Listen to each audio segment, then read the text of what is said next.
Today, I'm going to share with you how to get a top LSAT score even if you have severe testing anxiety. For those who don't know me, my name is Steve Schwartz. I've been teaching the LSAT since 2005, and I personally increased my own LSAT score from a 152 to a 175. I have an email here from a student who writes, "Hi Steve, I'm a 22-year-old student with severe testing anxiety. Even though I do well in classes in college, the LSAT is overwhelming me. I've had panic attacks during practice tests, and my scores swing wildly between 150 and 160, but I want to score at least a 170 on test day. I've tried mindfulness and talked to a therapist, but it's still affecting my performance. My tutor focuses more on content than on anxiety management. How can I manage my test anxiety effectively while improving my LSAT skills?" So first off, Emily, thank you for trusting me enough to share your story and to allow me to share with everyone out here on YouTube and the podcast. Your situation is all too common, and it's still possible to get a top LSAT score despite the obstacles that you're currently facing. I'm sad to hear that your tutor is focused a lot on the content and not on the anxiety management, because the anxiety management is a prerequisite for doing well on test day itself. And so to me, it's not just about getting the questions right, it's about getting them right under test day conditions. And so we want to look at every element of test day, including anxiety, including pacing, including endurance, and considering how timing and anxiety may affect your performance.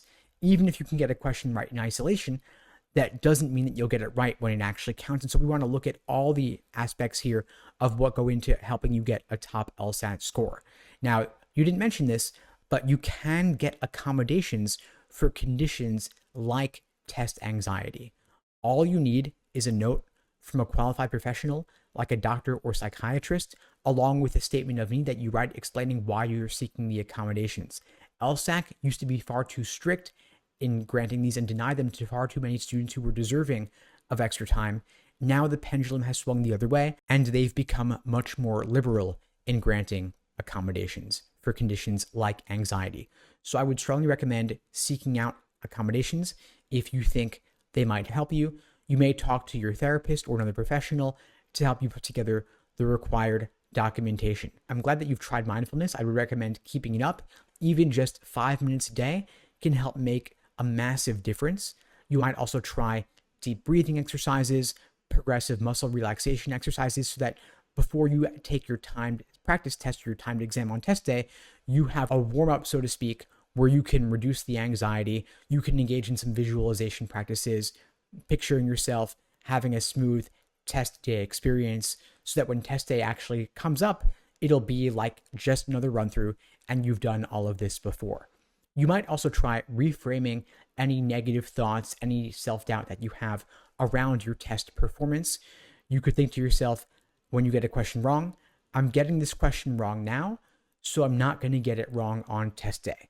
You want to work bit by bit toward developing a positive mindset toward the LSAT, a positive mindset around test day, so that you're setting yourself up for success when it actually matters. You might also want to spend more time building up your endurance for full-length timed practice tests.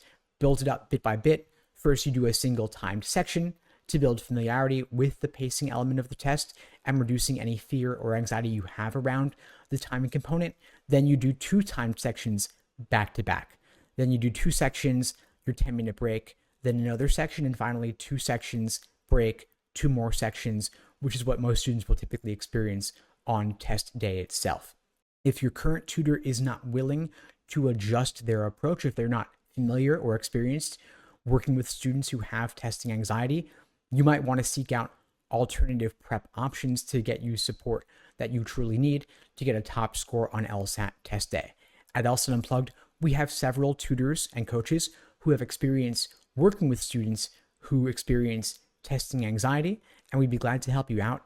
If you're interested in finding out more, you can check out the links below to book a call with me and my team.